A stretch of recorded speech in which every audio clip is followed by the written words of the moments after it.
ఈరోజు నేను bag pack చేస్తున్నాను. ఎక్కడికి అంటే ఒక చిన్న ఫంక్షన్ ఉంటే వెళ్తున్నాను అనమాట. ఇక్కడ ఫస్ట్ ట్విస్ట్ ఏంటి అంటే ఫ్యామిలీ అందరం కాదు, నేను మా పాప మాత్రమే వెళ్తున్నాం అనమాట. సో ఇలా బ్యాగ్ ప్యాక్ చేయగానే వాళ్ళకి గిఫ్ట్ ఇవ్వడానికి మనీ పెట్టడానికి మనీ కార్డ్ వెతికితే లేదు. సో అలా జర్నీ ముందు హడావిడిగా 10 మినిట్స్లో ఇలా మనీ కార్డ్ ప్రిపేర్ చేసేసాను అనమాట. సో మా హస్బెండ్ ఏమో పక్క నుంచి తిడుతూ ఉన్నారు వెళ్ళే ముందు ఏంటి హడావిడి అనేసి. సో ఇంకా ఆ టైంలో కొనాలి అన్న కానీ షాప్స్ కూడా ఏం ఉండవు అనమాట. సో ఇంకా తప్పక నేను ఇంట్లో చేసేసి ఇలా బస్ స్టాప్కి రాగానే బస్ రెడీగా ఉందనమాట. సో ఇంకా చక్క బస్ ఎక్కేసేసాను.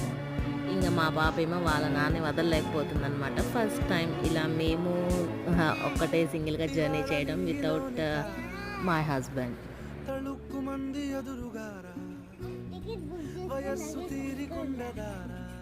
సో ఇలా మా జర్నీ స్టార్ట్ అయింది. ఎక్కడికి అనేది నేను నెక్స్ట్ వీడియోలో పెడతాను. Until then stay tuned to my channel.